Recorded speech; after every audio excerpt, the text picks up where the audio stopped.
Hola, hola, sonido, probando sonido. Bueno, muy buenas noches a todos. Gracias por acompañarnos, a todas las personas que en este momento nos acompañan en el auditorio, a compañeros, colegas, médicos y a todo el personal de logística que nos acompaña en este momento en nuestro primer evento ciclo de actualización en ortopedia de la seccional Quindío. Le damos una bienvenida a todos ustedes y a las personas que nos acompañan desde streaming, desde el Centro de Convenciones Virtual de la SCOT. Gracias por acompañarnos en este momento. Yo, en nombre de toda la Junta Directiva de la Seccional Ortopédica del Quindío, les doy la bienvenida. Permítame presentarme, mi nombre es Jorge Iván Mesa, soy ortopedista, médico de la Universidad del Quindío, ortopedista de la Universidad del Bosque y actualmente trabajo como cirujano de hombro y rodilla en la Clínica Central del Quindío, en la ciudad de Armenia. Quiero contarles en unos pocos minutos de dónde nace esta idea.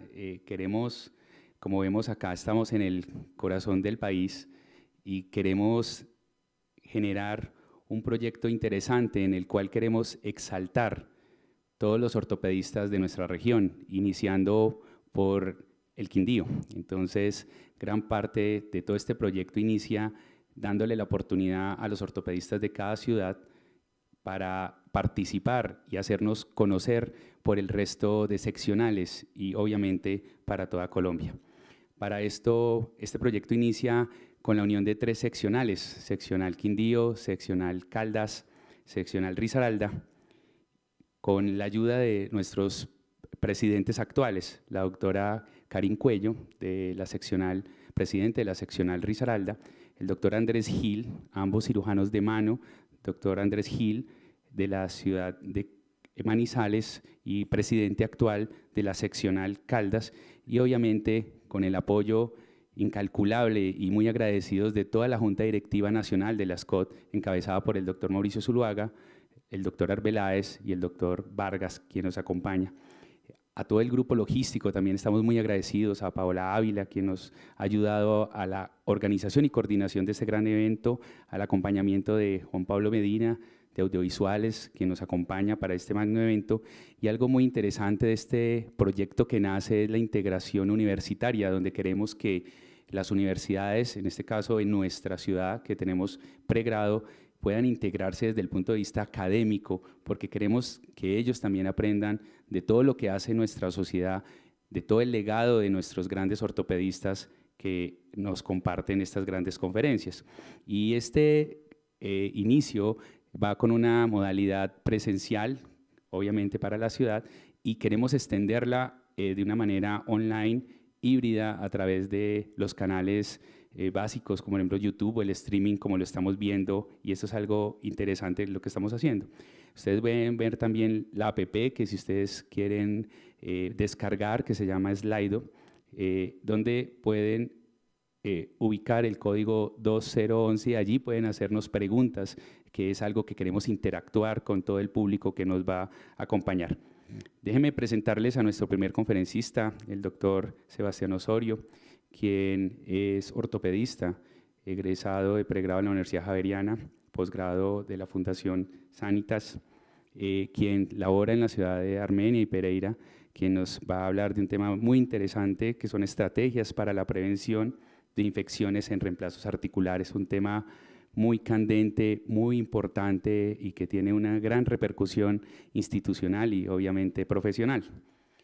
Nuestra segunda conferencista, quien inicialmente nos acompañaba de manera presencial, la doctora Laura Gutiérrez, quien es ortopedista y pregrado de la Universidad de Santander, fellow de cirugía de pie y tobillo de la Fundación Santa Fe de Bogotá, y quien actualmente trabaja como cirujana de pie y tobillo en nuestra ciudad, en el Hospital San Juan de Dios, pero también en Pereira, en el Centro de Fracturas.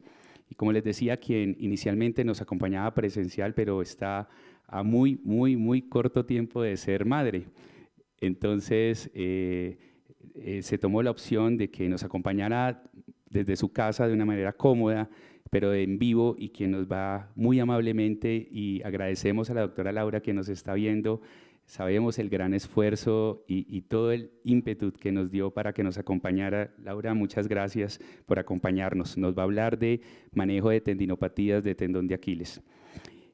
Al final de esta sesión vamos a tener un set de preguntas que vamos a tener con la gente que esté online y obviamente con nuestro auditorio, con quien queremos interactuar mucho para este aprendizaje.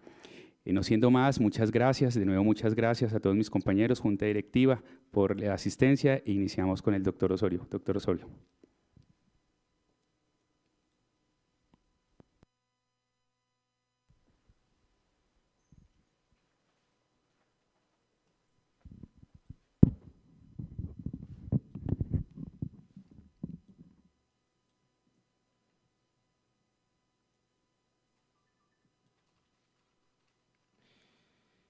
Bueno, buenas noches a todos. Mi nombre es Sebastián Osorio, ya pues me presentaron, soy médico y cirujano de la Universidad Javeriana, ortopedista y traumatólogo de la Fundación Universitaria Sanitas, actualmente laborando en la región. Antes que nada, agradecerle a Jorge Iván y a la Junta Directiva de la Sociedad del Quindío por la invitación a este primer ciclo de actualización ortopédica. Y el día de hoy pues les voy a hablar de las estrategias para la prevención de infección en reemplazos articulares. Es un tema muy interesante, como lo dijo el doctor Jorge Iván, puesto que a todos nos interesa y es extrapolable a la mayoría de cirugías ortopédicas electivas que realizamos pues, todos los días. Entonces, a manera de introducción, decimos que las infecciones en los reemplazos articulares de cadera y rodilla son aproximadamente del 1 al 2%. Las infecciones periprotésicas pues, son catastróficas, son consideradas complicadas, por lo que conlleva para el paciente y los costos elevados para el sistema de salud. Son la principal causa de revisión en reemplazos de rodilla y la tercera en reemplazos de cadera después de los aflojamientos asépticos y la inestabilidad. Para hablar entonces de prevención de infección tenemos que hablar de 3 factores: los preoperatorios, los intraoperatorios y los posoperatorios. Entre los factores preoperatorios tenemos la deficiencia nutricional, la obesidad, diabetes, tabaquismo, colonización por Staphylococcus aureus, la bacteriuria asintomática y otros factores. Entonces, ya entrando en materia, decimos que la deficiencia nutricional, un paciente desnutrido tiene de 5 a 7 veces más riesgo de presentar una infección del sitio operatorio, y los marcadores séricos que vamos a evaluar en este caso son la albúmina, que tenemos que, para un paciente entrar en las mejores condiciones de cirugía, debe estar por encima de 3.5 gramos por decilitro, un hematocrito por encima de 35%, los linfocitos por encima de 1500 células por milímetro cúbico, un índice de masa corporal por encima de 20, un colesterol total por encima de 160 y una transferrina por encima de 200 miligramos por decilitro. Cuando encontramos alguna deficiencia y algún marcador de estos en nuestro paciente, pues este claramente requiere un manejo multidisciplinario, y no solamente por nutrición, sino por especialidades como medicina interna, endocrinología y las que sean necesarias en este caso. Respecto a la obesidad, todos sabemos que se considera obesidad por encima, un índice de masa corporal por encima de 30. Los pacientes obesos tienen una alteración de la capacidad pulmonar, cardiovascular y metabólica.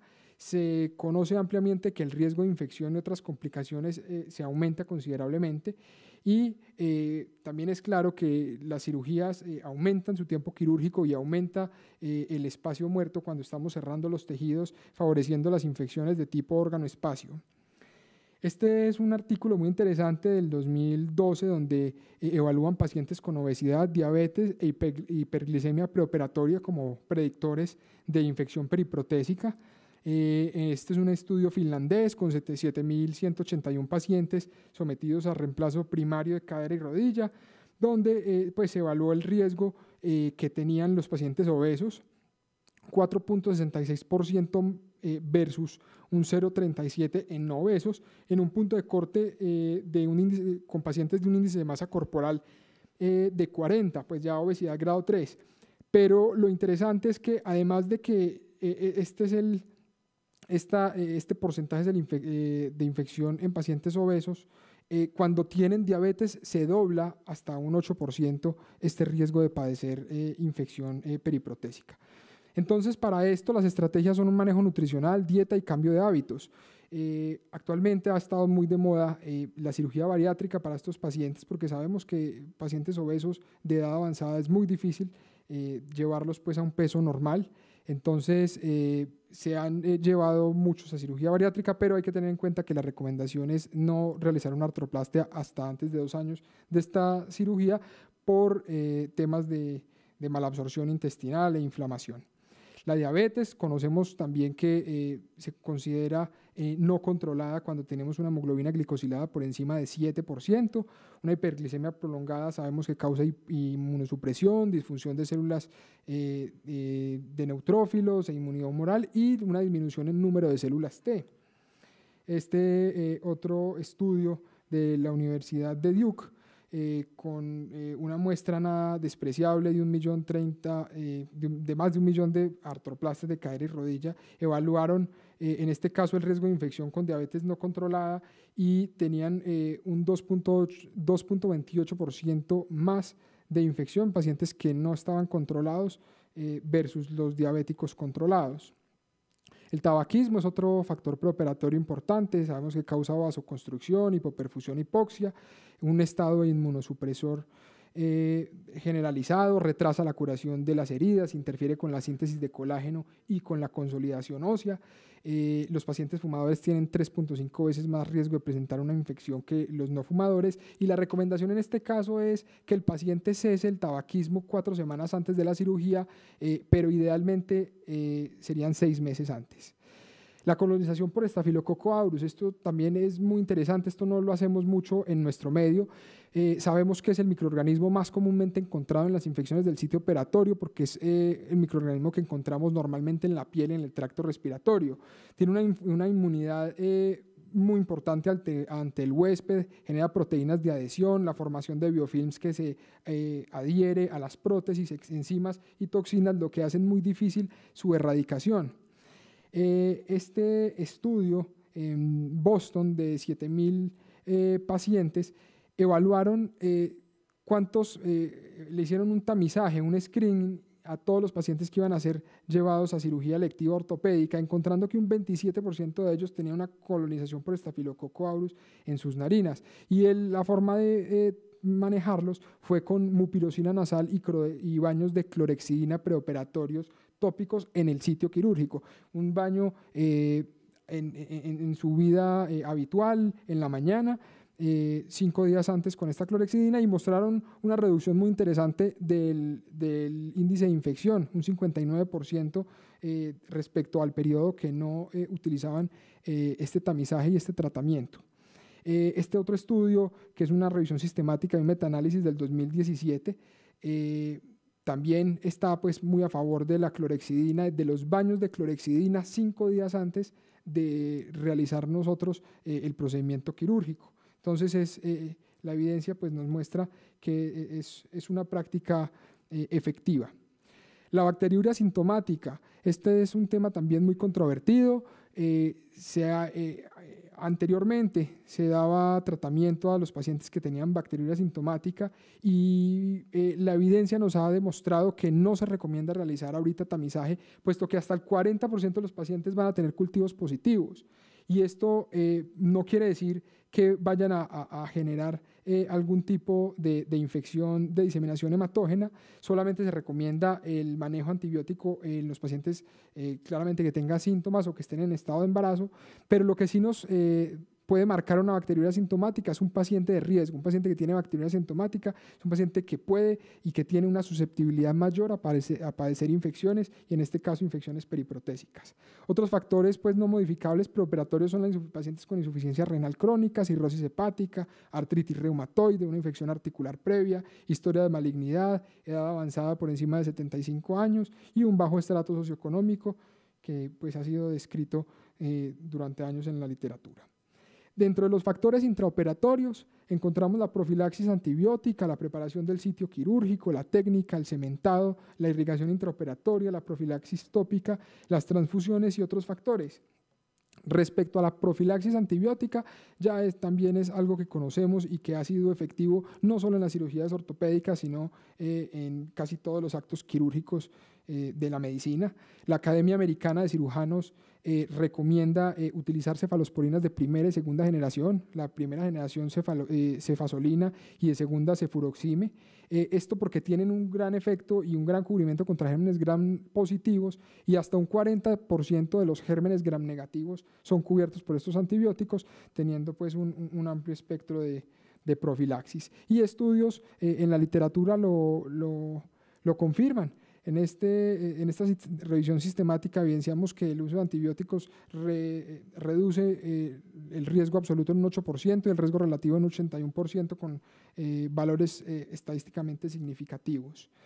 Pero entonces, cuando un paciente tiene alergia a los betalactámicos, se usa clindamicina o vancomicina. En pacientes también que tenemos una colonización por Staphylococcus aureus meticilino resistente, esto que les estaba hablando del screening en las narinas, se recomienda de entrada el uso de vancomicina preoperatoria asociada o no a una cefalosporina de primera generación, para cubrir ese 40% de gérmenes gram negativos. Pero hay que tener en cuenta algo muy importante, y es que cuando damos cefasolina o clindamicina, lo ideal es hacerlo una hora antes del procedimiento, entre 30 y 60 minutos, para alcanzar su concentración plasmática máxima, pero la vancomicina sí tenemos que darla por lo menos 2 horas antes. Entonces eso lo tenemos que tener en cuenta para que pues sea eficaz. Esta tabla es pues del consenso de infecciones musculoesqueléticas del 2018, recomendando las dosis básicamente: cefasolina 2 gramos, como lo venimos haciendo tradicionalmente, y considerar 3 gramos si el paciente pesa más de 120 kilogramos. Vancomicina de 15 a 20 miligramos kilogramo en dosis única, y clindamicina entre 600 y 900 miligramos.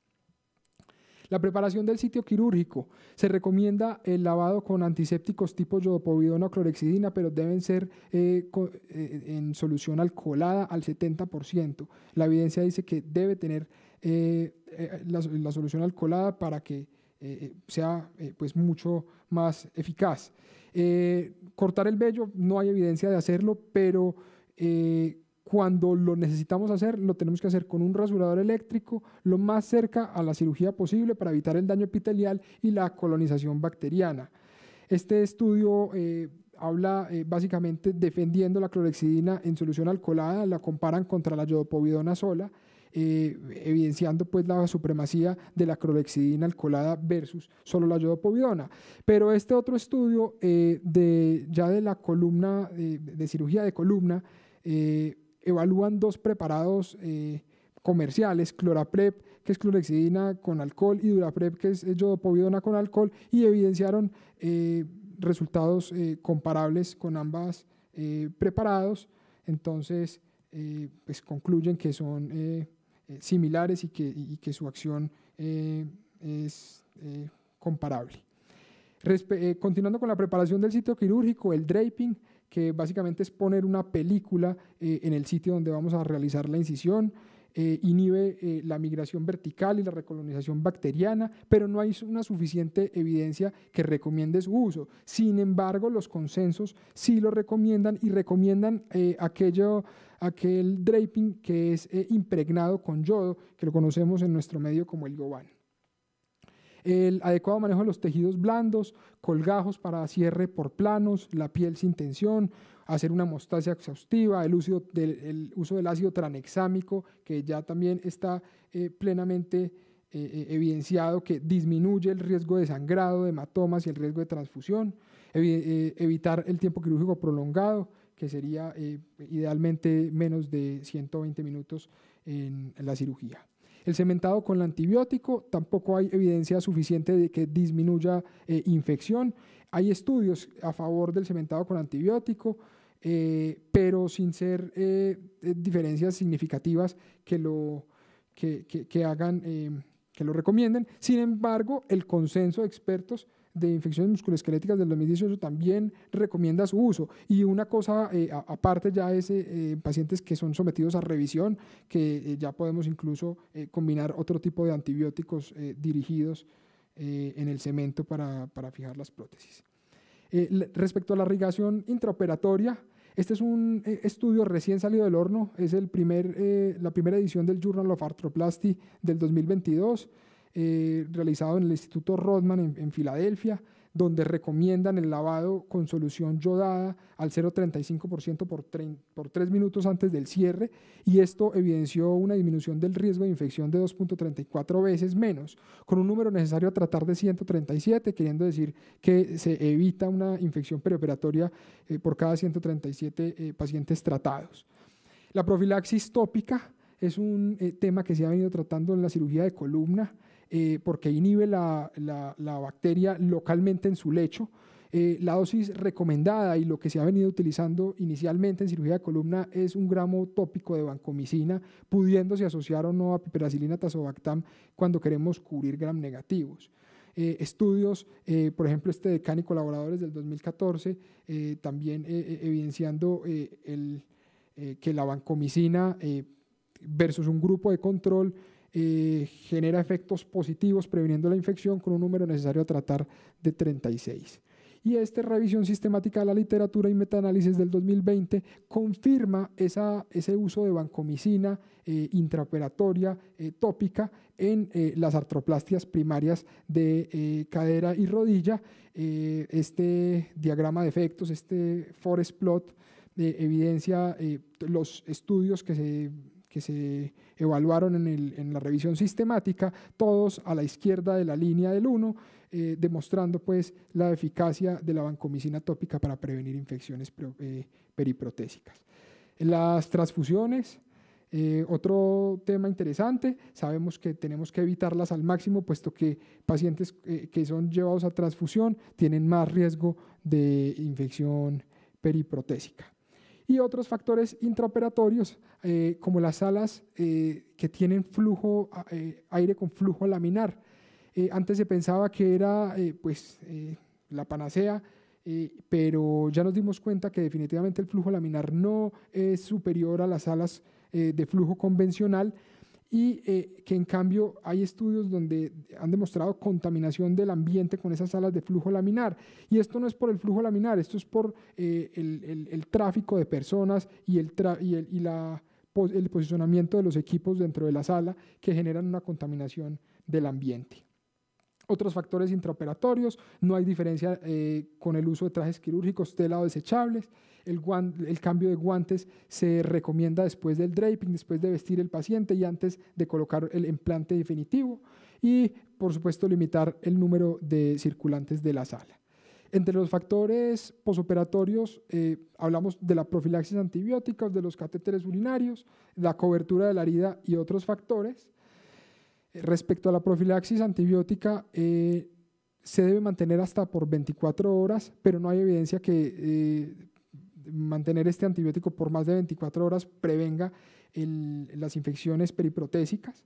Se debe mantener, si llegásemos a usar DREN, que no está indicado y que no se recomienda su uso, deberíamos dejar ese antibiótico sí hasta el retiro del DREN. Respecto a las sondas vesicales, lo ideal es que el paciente salga sin sonda vesical de cirugía, pero si llegase a salir con una sonda vesical, la idea es retirarla en las primeras 24 a 48 horas máximo, para evitar así infecciones urinarias y que generen una diseminación hematógena. Sabemos que infecciones urinarias generan 2 veces más riesgo de infección, y pues, como les dije, la recomendación es quitarla lo antes posible. Respecto a la cobertura de la herida, debemos hacerlo con un apósito impermeable, cambiarlo no antes de los primeros 5 días o hasta que haya sangrado o secreción abundante, y apósitos de plata o con bacterioestáticos no tienen suficiente evidencia en procedimientos ortopédicos. Otros factores adicionales posoperatorios, como lo había hablado, el uso de DREN no tiene evidencia. Tener cuidado con la sobreanticoagulación, puesto que los hematomas, el sangrado, las transfusiones sí aumentan estas infecciones. Entonces, la recomendación en este caso es considerar la profilaxis antiembólica con ácido acetil salicílico, que sí disminuye el sangrado, disminuye las hematomas y el riesgo de las transfusiones. Y este metaanálisis, esta revisión sistemática y metaanálisis lo confirma. Es una revisión del 2020, donde evalúan la efectividad y la seguridad del ácido acetil salicílico en estos eventos tromboembólicos comparados con las heparinas de bajo peso molecular, siendo ellos pues comparables y equivalentes. Entonces, para terminar, la propuesta según la revisión es detección y manejo nutricional de nuestros pacientes, detectar los factores de riesgo, estabilizar comorbilidades, suspender el cigarrillo 4 semanas antes del procedimiento, idealmente 6 meses, realizar tamizaje para estafilococo aureus y tratamiento con mupirocina nasal, clorexidina, baños con clorexidina tópicas 5 días antes del acto quirúrgico, una profilaxis antibiótica juiciosa, lavado con clorexidina o yodo en soluciones alcoholadas, el draping impregnado con yodo, la preservación de los tejidos blandos, cementado con antibiótico, vancomicina tópica en pacientes que consideremos que tienen mayor riesgo, el cambio de guantes después de vestir el paciente y antes del cementado, la irrigación intraoperatoria con solución yodado 3 minutos antes del cierre, limitar los circulantes de la sala, continuar el antibiótico por 24 horas posteriores a la cirugía, preferir y considerar el ácido acetil salicílico como profilaxis antiembólica, retirar la sonda vesical antes de las primeras 24 horas y realizar la primera curación 5 días, a los 5 días de la cirugía, excepto en sangrado y secreción abundante. Muchas gracias. Muchas gracias, doctor Sebastián, por favor. Muy agradecido con su excelente revisión desde el antes, durante y después. Muchas gracias. Creo que vamos a tener muchas inquietudes. Acá tenemos algunos cirujanos de cadera y de rodilla, quien va al final de esta sesión. Después de la conferencia de la doctora Laura, vamos a hacer el set de preguntas. Muchas gracias, excelente revisión. Perfecto, muchas gracias. Ahora vamos a hacer un enlace en vivo con la doctora Laura Gutiérrez, como les presenté con anterioridad, cirujana de pie y tobillo de la ciudad de Armenia, quien nos va a hablar sobre manejo de tendinopatía del tendón de Aquiles. Doctora Laura Gutiérrez, muchas gracias y de nuevo gracias por su acompañamiento. Buenas noches para todos. Bueno, ya...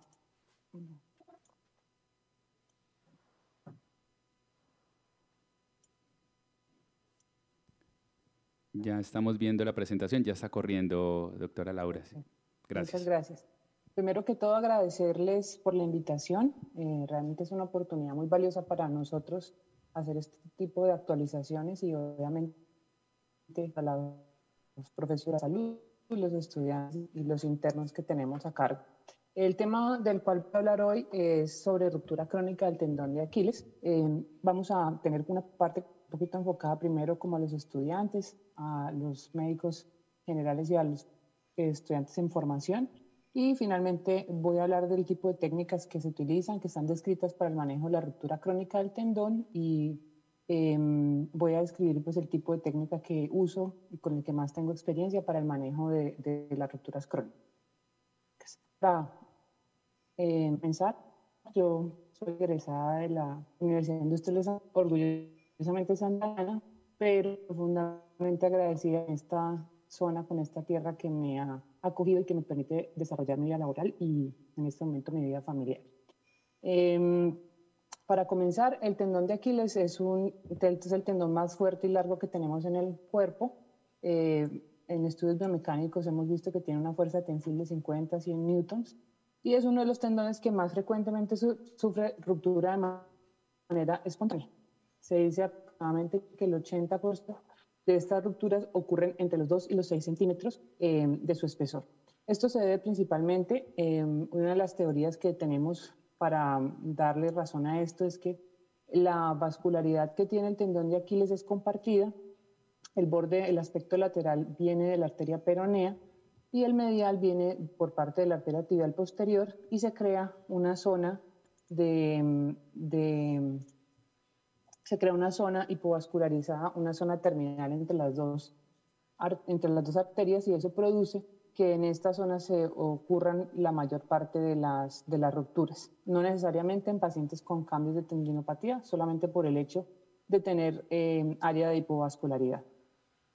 El 75% de las lesiones van a ocurrir durante actividades recreacionales y el 25% restantes ocurren en pacientes sedentarios con otros factores de riesgo, que entre los más conocidos, la edad, el sobrepeso y adicionalmente el consumo crónico de corticoides y de antibióticos como las fluoroquinolonas. En promedio, las rupturas del tendón de Aquiles ocurren entre los 30 a los 40 años, sobre todo en pacientes que hacen deportes preferiblemente de contacto, como el fútbol, baloncesto, el tenis o actividades que impliquen despegues pues mucho más notorios que en otras actividades. En cuanto a la incidencia, se considera que ocurren 31 casos por cada 100.000 habitantes al año en Estados Unidos, y es una patología que es muy común en jóvenes y en pacientes de edad media, y generalmente se acompañan de cambios degenerativos o alguna lesión previa, a pesar de que no haya sido diagnosticada. Se diagnostica pues como en el momento de la ruptura. Lo más importante de esta diapositiva es que hay que reconocer que del 20 al 30% de estas lesiones no se diagnostican y van a progresar a una lesión crónica. Entonces, esta es la razón de esta charla. He tenido múltiples casos de pacientes no diagnosticados que pues, llegan a la consulta con este tipo de lesiones, con otros diagnósticos, y obviamente todo eso tiene un impacto negativo en el paciente y adicionalmente en el desarrollo y en el tratamiento de sus lesiones. Como tal, la definición de una ruptura crónica, pues vamos a definirla como el diagnóstico de la lesión que ocurre después de las 6 semanas o cualquier tratamiento, pues en este caso quirúrgico, que realicemos después de las 6 semanas de haber ocurrido la lesión.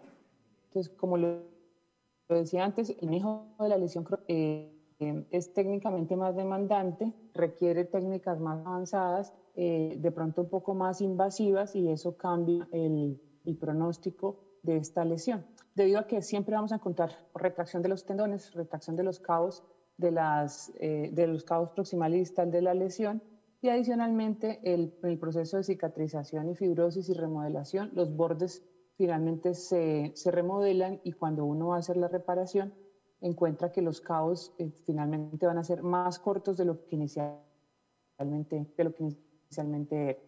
Entonces, realmente la reparación primaria no es posible, y adicionalmente se produce pues un gap, un espacio significativo. En la literatura hablan dividen como en 3 partes los gaps, de 1 a 2, de 2 a 5 y mayores a 5. En mi experiencia no he encontrado ninguno que tenga menos de 5 centímetros de gap. Generalmente el gap es bien grande y no nos permite realmente hacer una reparación primaria ni un acercamiento de los dos, como está de pronto en algunos actos en la literatura. Entonces, voy a hablar un poco de la clínica, de qué podemos encontrar en esos pacientes, sobre todo pues, para mis estudiantes y los internos que nos están viendo. Repasar un poquito lo que vamos a encontrar clínicamente con ellos, porque es muy importante, y el diagnóstico, independientemente de las imágenes, se considera que el gol estándar sigue siendo el diagnóstico clínico.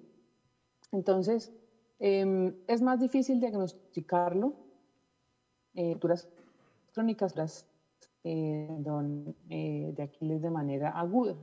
En la ruptura crónica probablemente el gap no lo encontremos, no encontremos el defecto a la palpación y visualmente, dado que ha ocurrido un tiempo de cicatrización, y eso produce que haya fibrosis, que haya aumento del volumen y que uno finalmente lo que palpe sea algo engrosado, y muchos de los pacientes terminan con diagnósticos de tendinopatía crónica del tendón de Aquiles, y realmente lo que estamos palpando es la zona de fibrosis y de reparación.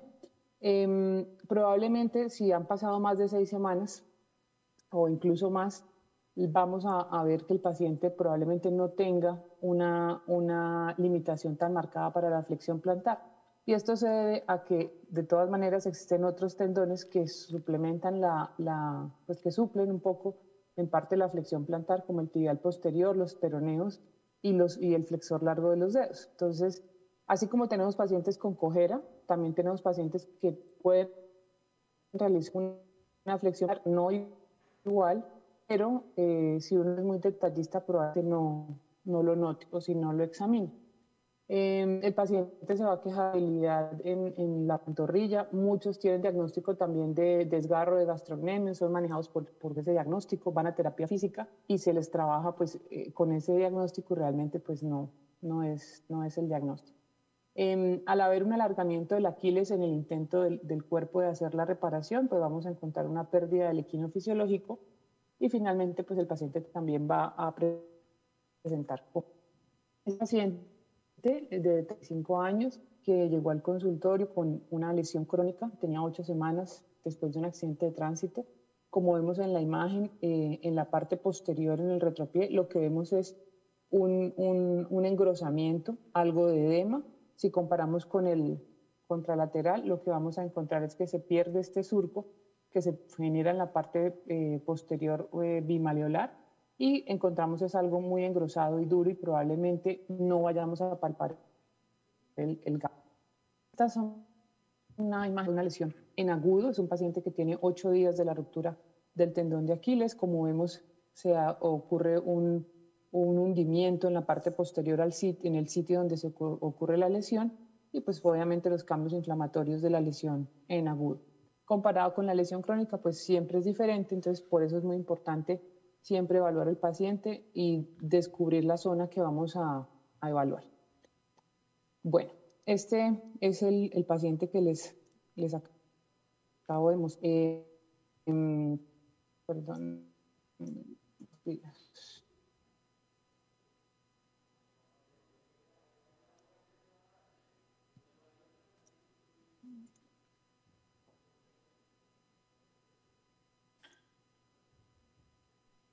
Estoy aquí intentando que me corran los videos.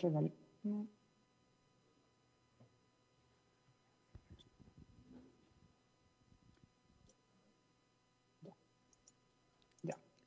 Okay. Entonces, este es el paciente que les mostré al principio.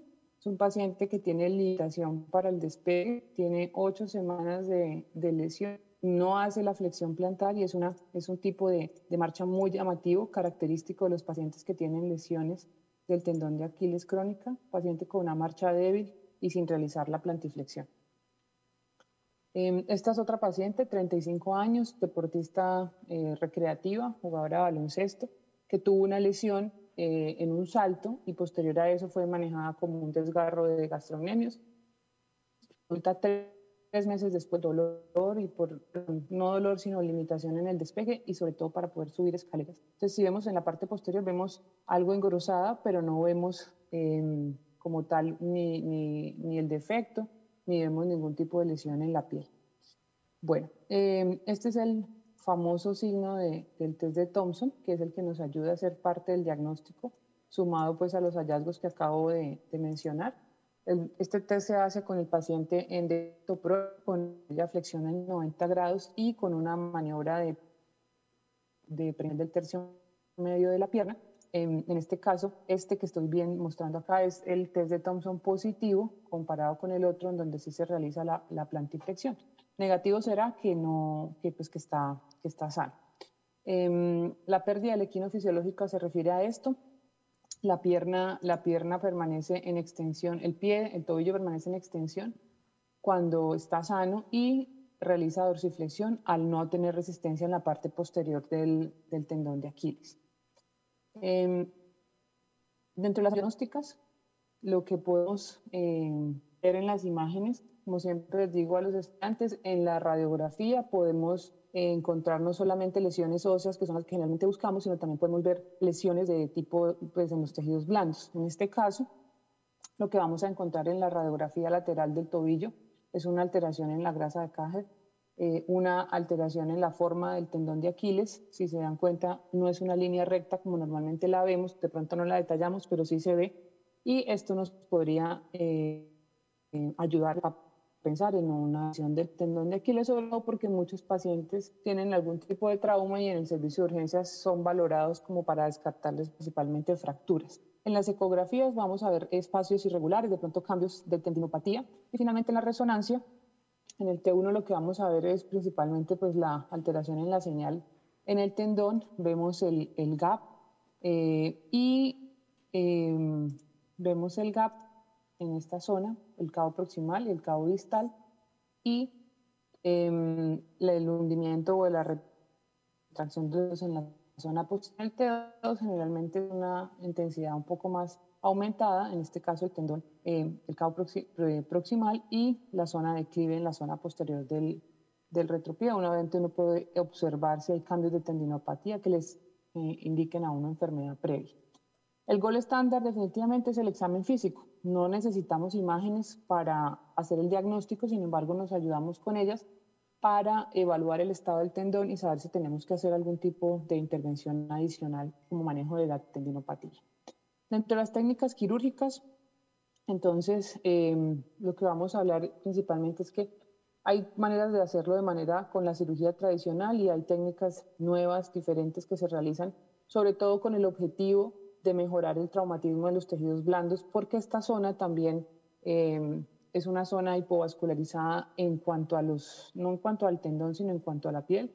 En la teoría de los angiosomas se habla de que esta zona tiene más área de piel por cada digamos, rama que la perfunde, predisponiendo de esta manera a que haya necrosis de los tejidos blandos. Entonces, si hacemos cirugía abierta, que es la cirugía tradicional, podemos incluir colgajos de tejidos para descender el tendón retraído, podemos utilizar técnica de 1 o 2 colgajos, hacer transferencias tendinosas con autoinjertos o también pues, con autoinjertos de isquiotibiales. El principal problema y la principal complicación de esta lesión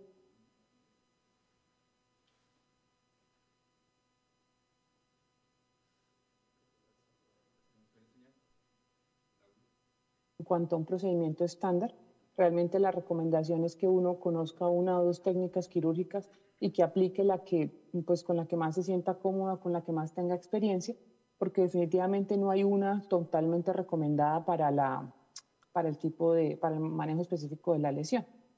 Principalmente el problema en la parte posterior de la pierna es el abordaje. Generalmente los tejidos blandos sufren por la inflamación, la manipulación, la retracción y lo que les decía de las zonas hipovascularizadas. Y adicionalmente, si uno no realiza la fasciotomía del compartimento posterior superficial de la pierna, probablemente la tensión del tendón haga que se acerque y se aproxime más hacia la piel y aumente la tensión y eso favorezca la alteración en la cicatrización y probablemente la necrosis por presión en la piel. Entonces, tenemos como opciones quirúrgicas la reparación directa. Yo, como les dije al principio, nunca he visto uno que esté cerca a menos de 2 centímetros. Realmente todos están por encima de los 4 o 5 centímetros. Tenemos colgajos de avance, colgajos de descenso. Podemos utilizar injerto de tendón de peroneo corto, injerto de flexor digitorum longus, el injerto de flexor hallucis longus, también de semitendinoso, injerto de tendón gracilis y también pues injertos de material sintético. Yo para este tipo de lesiones generalmente utilizo el injerto del flexor hallucis longus, es con la técnica con la que más tengo experiencia y con pues, la que realmente utilizo para este tipo de lesiones. Como les digo, no hay una técnica estándar ni recomendada hasta ahora, pero pues la idea es que si los gaps, si hay unas recomendaciones de acuerdo al valor de los gaps. Esta es una imagen que traigo para que revisemos el grado de recomendación de acuerdo al tipo de cirugía que vamos a, pues que tomemos la decisión de realizar. Realmente los que mejores grados de recomendación tienen son las transferencias tendinosas y la reconstrucción con autoinjerto, dejando pues muy lejanamente el manejo no quirúrgico o la reparación primaria, dada la retracción tan severa que hay de los tejidos blandos. En esta tabla lo que vemos es una recomendación en general de acuerdo al defecto del gap. Y vemos que de 1 a 2 centímetros recomiendan hacer anastomosis terminoterminal y hacer la fasciotomía del compartimento posterior. De 2 a 5 recomiendan hacer alargamientos de Ben-Y con transferencias tendinosas si uno lo considera, y por encima de los 5 centímetros hacer transferencias solas o en combinación con colgajos de avance. Yo siempre utilizo la fasciotomía posterior en lesiones agudas y crónicas, como les decía, para evitar la presión en la piel y obviamente disminuir un poco el traumatismo de los tejidos blandos y de pronto evitar algo de presión y pues de infección. En cuanto a la transferencia del flexor hallucis longus, está escrito que permite la reconstrucción del tendón de Aquiles con mejorías en los indicadores de lesiones en la piel. Es un tendón fuerte, es largo y permite puentear los gaps que son mayores a 4 centímetros, y en los estudios de biomecánica se ha documentado que es capaz de producir fuerzas similares a la fuerza ejercida por el complejo gastrosóleo. Incluso en la literatura hay artículos en los cuales hacen estudio con resonancia a 5 años después de haber hecho la transferencia tendinosa, y hay un aumento notorio del volumen del tendón que alcanza más o menos un 70% en algunos artículos del volumen inicial, pues del volumen del tendón de Aquiles de la pierna, digamos, sana del paciente. No es una técnica ideal para pacientes que necesiten hacer contacto, pues que la flexión que se pueda perder la flexión del halus, como en el running, en los pacientes atletas ni en pacientes que hagan sprints. No es la técnica ideal para ellos. Entonces, en esta imagen vemos el flexor hallucis longus. Lo que hacemos en cirugía es probar con la flexión del hallux que estemos exactamente sobre el tendón. Hacemos la fasciotomía, se prepara el tendón. Aquí estamos separándolo, reparándolo, y en esta zona lo que hacemos es repararlo con una supersutura para después pasarlo a través de un túnel en el calcáneo que ya hemos preparado previamente. Lo anclamos al calcáneo y finalmente se fija con un tornillo de biotenodesis. También está escrito en la literatura, pues si uno quiere hacerle como un tipo de aumentación con el cabo proximal, si lo encuentra cercano, no tan retraído, pero pues ya es como tal decisión del cirujano. Esta técnica reduce el dolor, mejora la función, pero también reduce la fuerza máxima de la flexión plantar en algunos artículos hasta el 35%. Cuando se hacen pruebas de elevación del talón, no es igual a la pierna contralateral o sana del paciente, la función sí se disminuye. Sin embargo, cuando se hacen los estudios de análisis de marcha posterior a la transferencia, no se encuentran hallazgos como tal patológicos que repercutan en la marcha.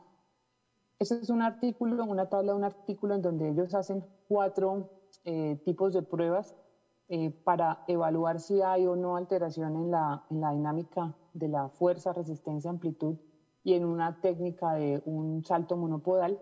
Y lo que encuentran es que efectivamente en el lado sano, posterior a la transferencia, algunos con un tiempo mayor a 6 meses, encuentran pues que hay diferencias. En el lado de la pierna afectada, por ejemplo, la fuerza máxima es de 1300, en el no afectado 1306, la resistencia de 5.5 newtons versus 26, que siempre es importante, la amplitud de 7.3 centímetros versus 13.7, y en el salto monopodal de 4.4 a 7.85.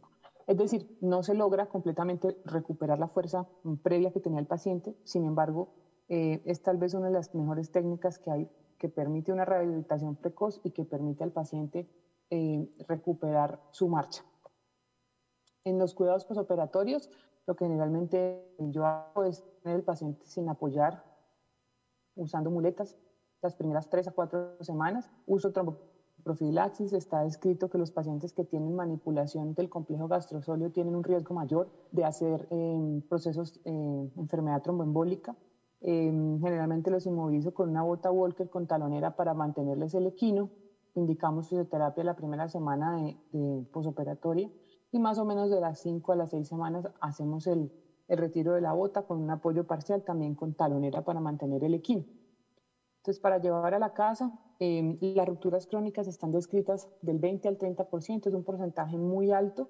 Por eso es muy importante hacer un examen clínico juiciosos y utilizar pues las ayudas diagnósticas si tenemos dudas. El diagnóstico es más difícil hacerlo cuando ha pasado más semanas por las razones que les mencioné. La técnica también es mucho más demandante que hacer una reparación primaria y siempre vamos a tener complicaciones de tejidos blandos e infección, las cuales mejoran con la fasciotomía y con las técnicas quirúrgicas, digamos, menos invasivas. Muchas gracias.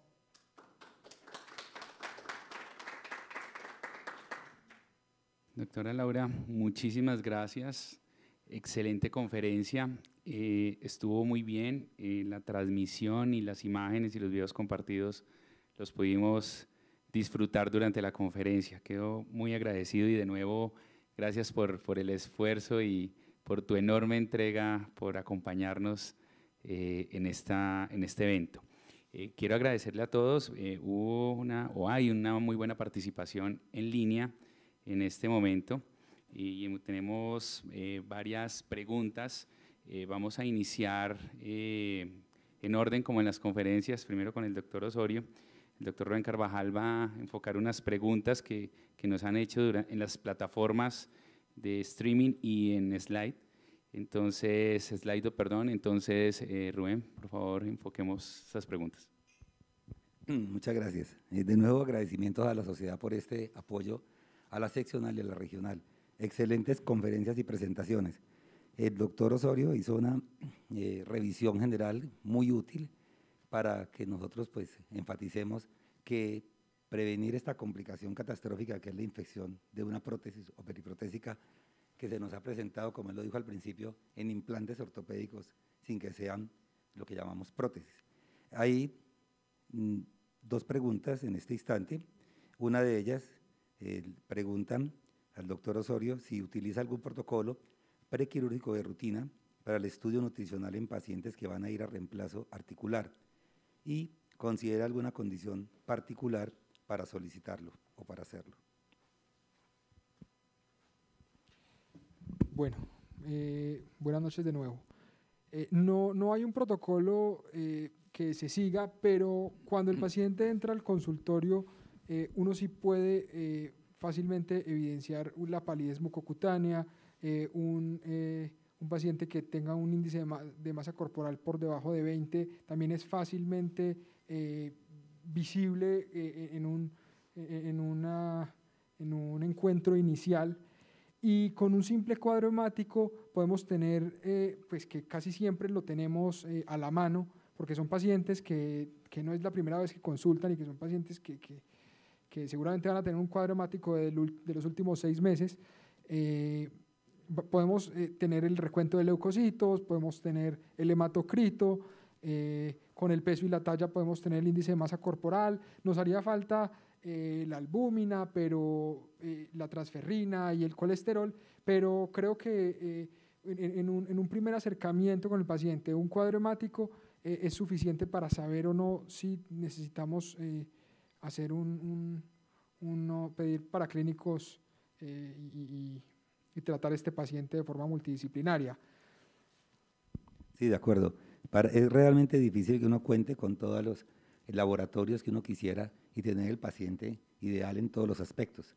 Pero yo pienso que lo que se comentó en la conferencia es lo grande, lo general, tanto en la evaluación pre, trans y postquirúrgica. Quienes hemos hecho implantes protésicos por muchos años, siempre que lo hacemos tenemos como el fantasma al lado de la infección que puede presentarse. Lo que uno observa es que a pesar de que hacemos todos estos esfuerzos y muchos más de lo que se comentaron en la conferencia, que hay que hacerlos y aún más enfatizar los cuidados transoperatorios, se presenta la infección periprotésica.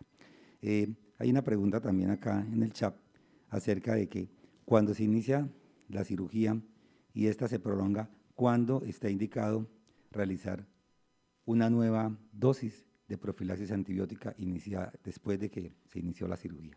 Bueno, el consenso de infecciones musculoesqueléticas del 2018, yo les mostré inicialmente una tablita y habla de reforzar, cuando utilizamos cefazolina, habla de reforzarlo a las 4 horas. Esto en un reemplazo primario probablemente no aplique, porque un reemplazo primario por encima de las 2 horas es una complicación del reemplazo. Entonces, aplicaría más de pronto en cirugías de revisión pero y de pronto en cirugías ortopédicas diferentes a un reemplazo articular primario.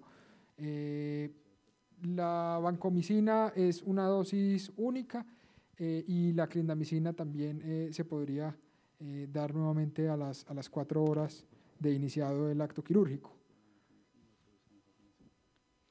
Otra pregunta del auditorio, donde le preguntan al doctor Osorio, ¿pacientes con insuficiencia renal se les debe hacer ajuste a la vancomicina o se prefiere hacer la profilaxis con linezolid en los casos indicados? Sí, esos son pacientes más complicados y de acuerdo, tocaría buscar antibióticos diferentes como el linezolid, por supuesto, porque pues la vancomicina sabemos que tiene un gran efecto nefrotóxico. Entonces, sí, de acuerdo que hay que buscar otras alternativas.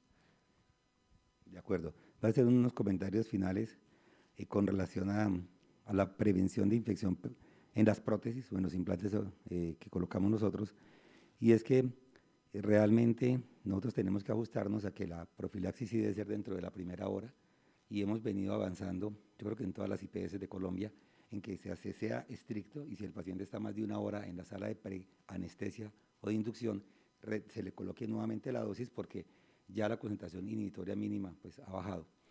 Tener claro que la vancomicina es muy útil para el estafilococo meticilino resistente y que por eso hay que complementarla en algunos casos con cefazolina, porque hay un cubrimiento para gram negativos y para el estafilococo epidermidis. Por eso las personas que no conocen dicen por qué 2 antibióticos en determinada población.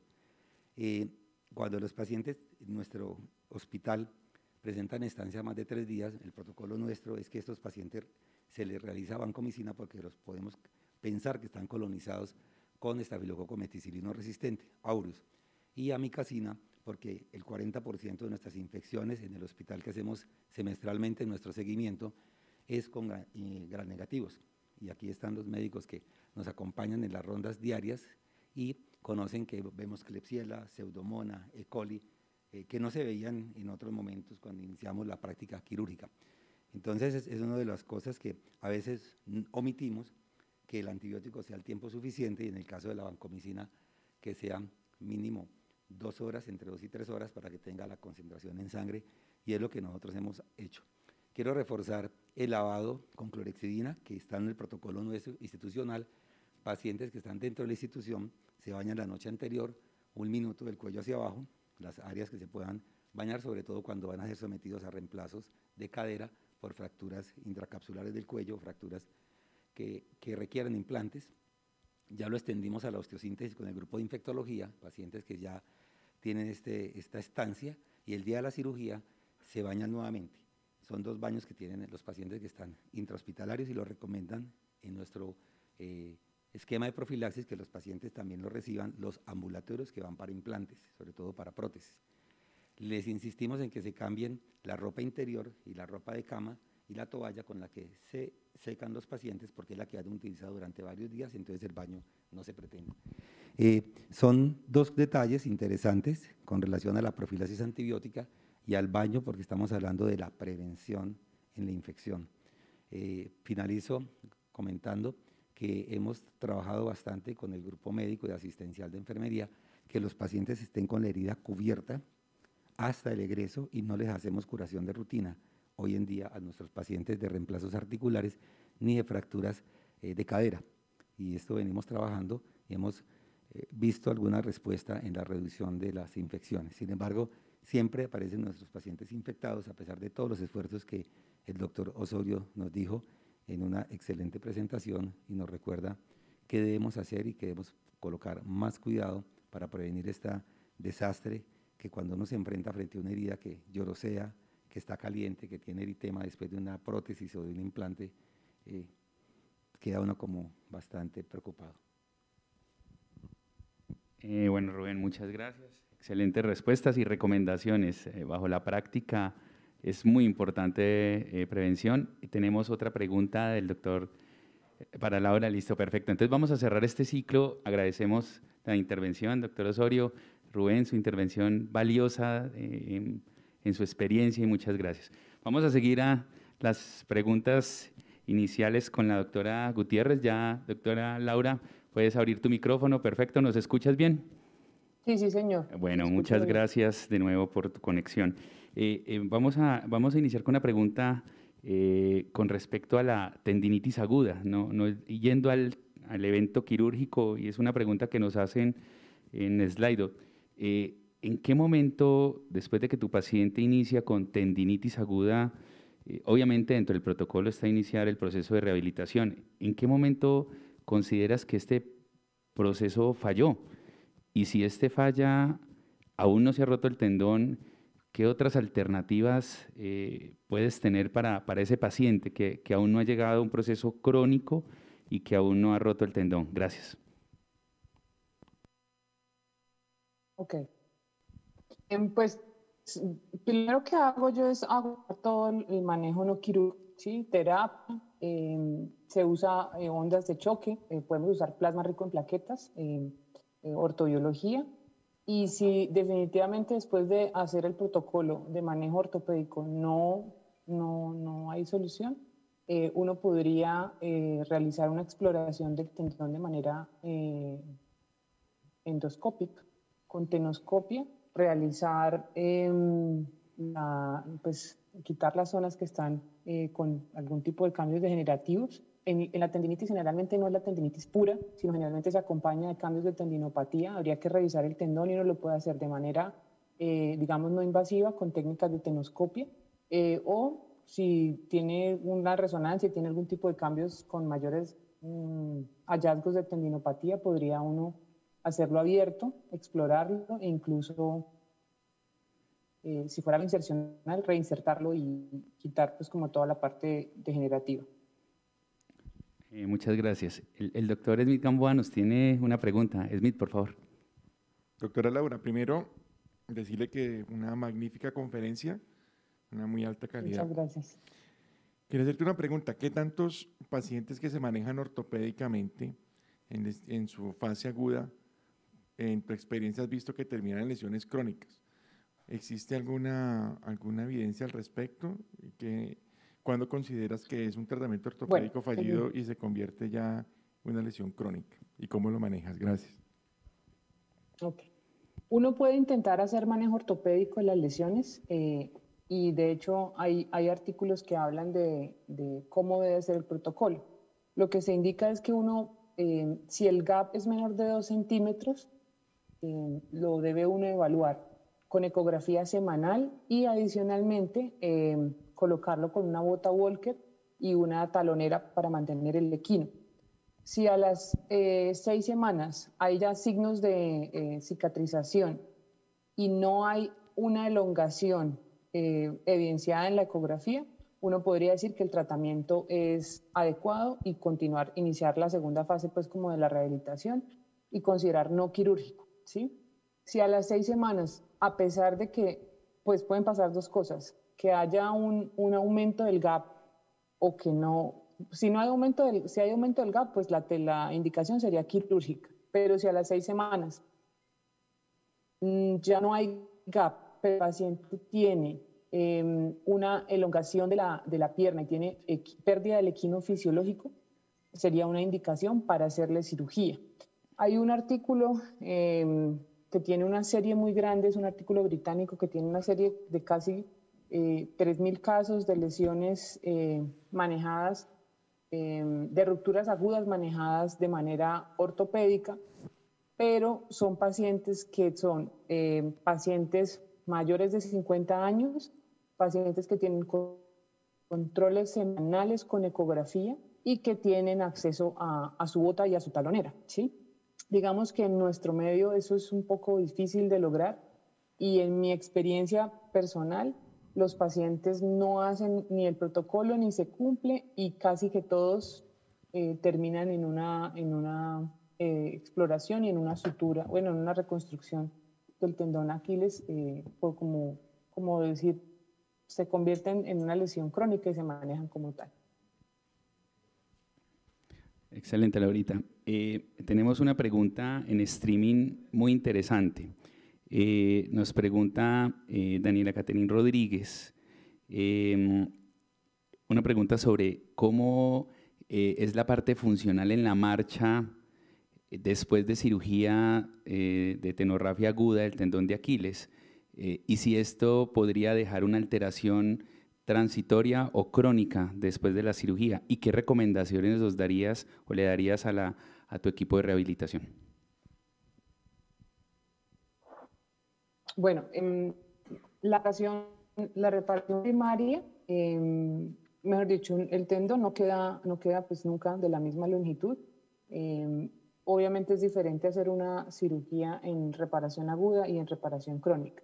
Los mejores resultados son en reparación aguda y depende de la técnica quirúrgica que se utilice. Si uno utiliza técnicas no invasivas, tiene mayor probabilidad de recuperar el paciente más rápido y adicionalmente de que su proceso cicatrizal sea pues, más rápido. En el proceso de rehabilitación, digamos que yo trabajo con un fisioterapeuta, pues la mayoría de los pacientes son los a los que me les da manejo y tenemos protocolos para hacer el manejo pues, de rehabilitación. Como lo mencioné en la última diapositiva, dejo el paciente sin apoyo 3 a 4 semanas y la terapia física empieza a la semana de haberse hecho la cirugía. Las estrategias como tal del plan de terapia física dependen más de la técnica que uno use. Si son técnicas abiertas o técnicas de pronto son técnicas más agresivas, la recuperación será mucho más lenta y más difícil que cuando uno hace una técnica no invasiva, ¿sí? O percutánea. No recuerdo la otra parte de la pregunta. Creo que eran 3. La segunda parte, las recomendaciones de rehabilitación. Ok. Las recomendaciones de rehabilitación. Entonces, terapia física te indico a la semana con indicación de cubrir la herida para que no esté expuesta y en la indicación a fisioterapia es no apoyo con carga las 4 primeras semanas, pero sí movilidad y se trabaja fuerza en plantiflexión.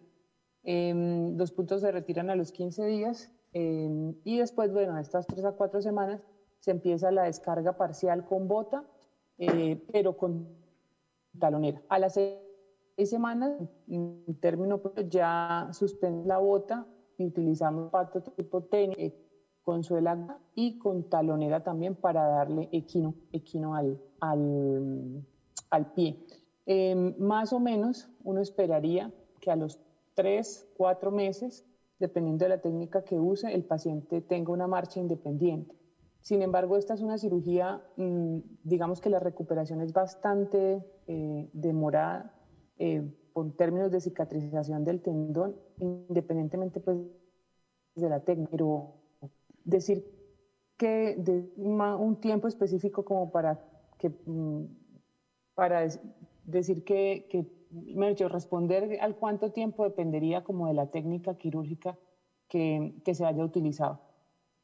Muchas gracias. Hay otra pregunta y voy a complementar la de Juan David Alzate.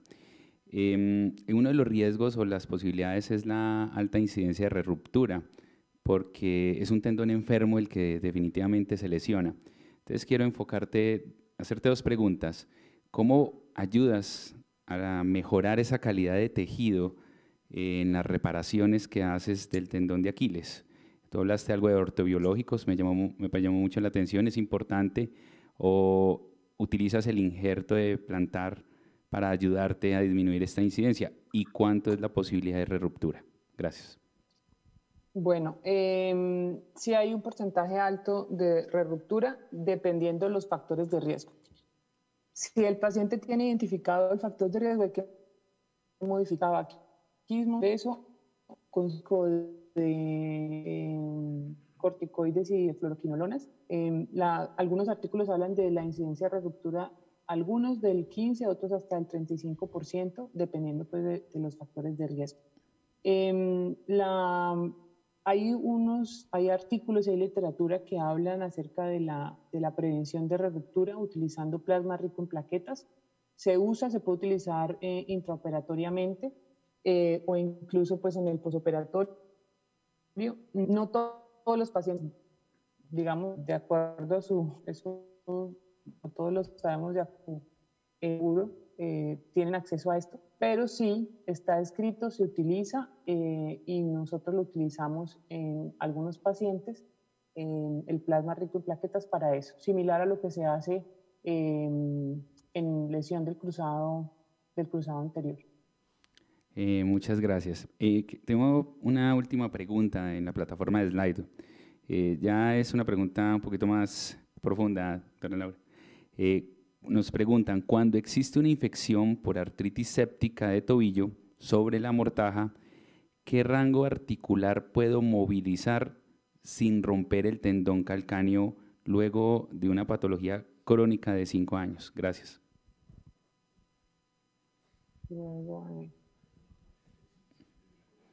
No le entendí la pregunta. Después de una infección, de una artritis séptica de tobillo.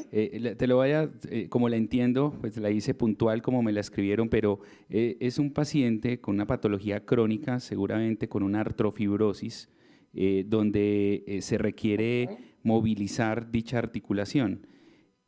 La recomendación que tú darías para un paciente que se va a movilizar esa articulación para prevenir la ruptura del tendón de Aquiles, ¿cuál sería?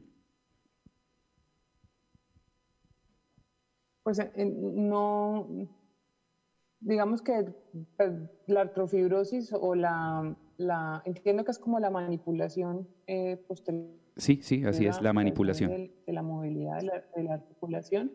Realmente no, a menos de que tenga como tal cambios ya descritos de tendinopatía, la manipulación o el intento de ganar dorsiflexión, pues realmente no es que lo tenga, pues que sea un factor claro para una ruptura, ¿sí? A menos de que tenga una ruptura ya documentada o una tendinopatía muy severa. Pero es decir, que por ejemplo el fisioterapeuta intentara movilizar la articulación y que es la causa de la ruptura, realmente no, pues no habría. No entiendo ahí relación con la infección. Si es una infección articular, pues la artritis séptica, no, digamos que si fuera ya, no tendría como tal riesgo de ruptura del tendón de Aquiles, a menos que hubiera una ruptura crónica, una ruptura ya diagnosticada o que hubieran cambios de tendinopatía severa, pero pensar en una ruptura así no. Perfecto, sí. Y además es un tendón amable que seguramente permite una manipulación, sí, como bien tú lo has dicho, y pienso que es iniciar con un tema de rehabilitación y permitir la elongación. Bueno, quiero agradecerles, doctora Laura, muchas gracias, doctora Laura Gutiérrez, doctor Sebastián Osorio, muy amables y muy agradecidos por el tiempo. A todos nuestras audiencia en la parte virtual, en streaming, muchas gracias. Los saludamos desde Armenia, desde la seccional del Quindío. Agradecemos su colaboración a todas las personas que están en este auditorio y de nuevo extender el agradecimiento enorme a la Sociedad Colombiana de Ortopedia por creer en este plan y proyecto piloto que esperamos que lo adopten las diferentes seccionales y tengamos la oportunidad de compartir y poder llevar todas esas experiencias a nuestra población y a nuestro país, diría yo. Muchas gracias y damos finalizado el evento. Una muy buenas noches. Muchas gracias.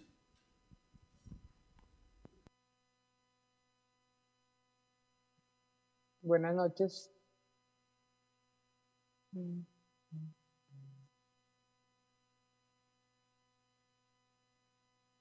Estamos fuera de línea, entonces muchas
Recording in progress.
Losing my memory.